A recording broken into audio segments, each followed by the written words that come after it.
नमस्कार।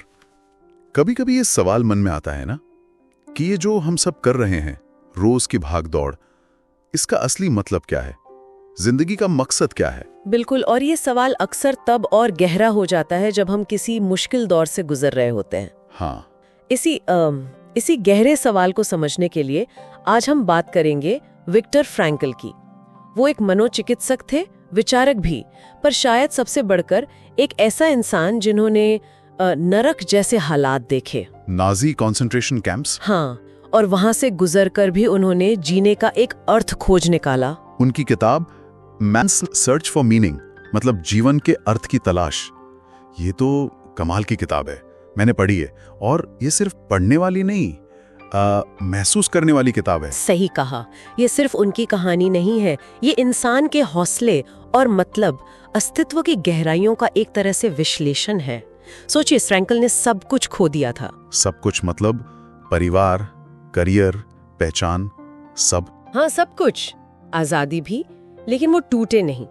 उनका वो एक बहुत मशहूर कथन है कि अगर किसी इंसान के पास जीने का क्यों हो तो वो लगभग हर कैसे झेल सकता है। क्यों और कैसे?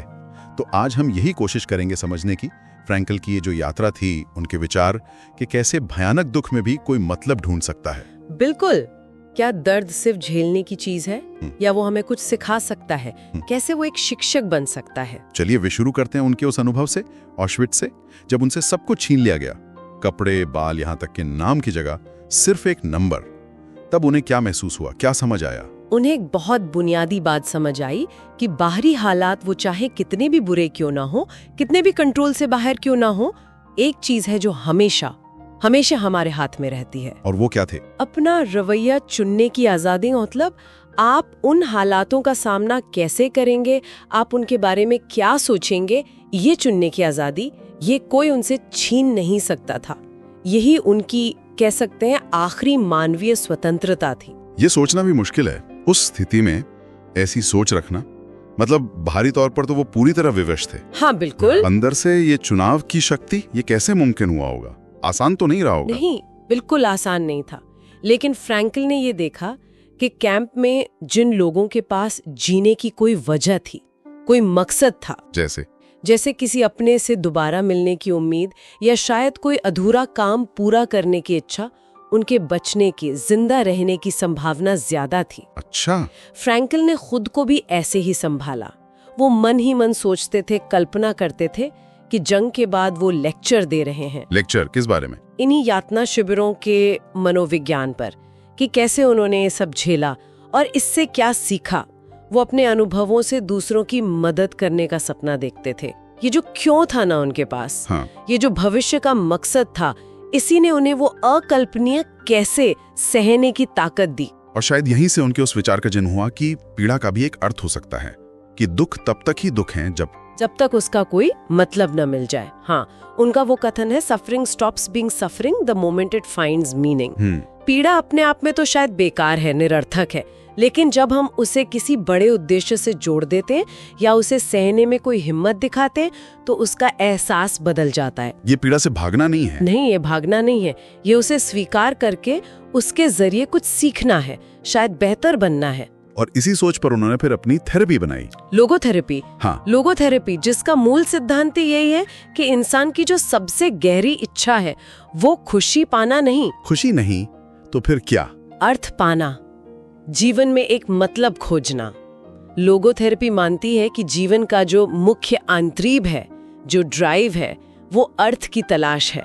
अच्छा, मतलब खुशी अपने आप में लक्ष्य नहीं है? नहीं, वो तो एक तरह से बाय प्रोडक्ट है।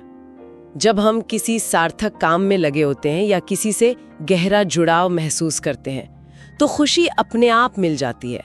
उसका पीछा करना अक्सर बेकार जाता है। तो फिर सवाल ये है कि ये अर्थ मिलता कहाँ है? फ्रैंकलिन ने इसके कुछ रास्ते बताए थे ना? हाँ, लोगोथेरेपी में वो 3 मुख्य रास्ते बताते हैं। पहला है काम। काम मतलब कोई नौकरी हो सकती है, या कोई भी रचनात्मक काम, कुछ ऐसा करना जिससे दुनिया में कुछ मूल्य जुड़े, कोई योगदान हो। जरूरी नहीं कि कोई महान काम ही हो। अपना रोज का काम भी अगर ईमानदारी से, लगन से किया जाए तो वो भी अर्थ दे सकता है। ठीक है। और दूसरा रास्ता? दूसरा है प्रेम। प्रेम, ये थोड़ा ज्यादा निजी लगता है। हाँ बिल्कुल, किसी दूसरे इंसान को उसकी पूरी गहराई में समझना, उसकी संभावनाओं को पहचानना, उसे बिना किसी शर्त के स्वीकार करना। इसमें सिर्फ रोमानी प्यार ही नहीं, बल्कि दोस्ती, परिवार का प्यार, किसी के लिए पूरी तरह से मौजूद होना, ये सब शामिल है। किसी का सच्चा साथी बनना। हाँ, और तीसरा रास्ता जो शायद सुनने में सबसे मुश्किल लगता है, वो है दुख या पीड़ा के प्रति हमारा रवैया। बिल्कुल, जब हालात ऐसे हों जिन्हें हम बदल नहीं सकते, तब भी हमारे पास ये चुनने की आजादी बाकी रहती है कि हम उन हालातों का सामना कैसे करेंगे। मतलब हार मान लेंगे या हिम्मत से, गरिमा से उसे झेलेंगे, मुश्किलों को स्वीकार करके उनसे कुछ सीखेंगे, उनसे ऊपर उठेंगे। ये भी अर्थ पाने का एक बहुत गहरा स्रोत बन सकता है। तो घूम फिरकर बात वहीं आती है, चुनाव की शक्ति पर। हालात चाहे जो हो, हमारी प्रतिक्रिया, हमारा रवैया, वो हमारे हाथ में है। हाँ, यही फ्रैंकल के दर्शन का, उनकी सोच का सार है। परिस्थितियां हमें मजबूर कर सकती हैं, पर वो हमें परिभाषित नहीं करती। हमें परिभाषित करता है हमारा चुनाव, हमारा नजरिया। ये एक बहुत बड़ी जिम्मेदारी भी है फिर तो।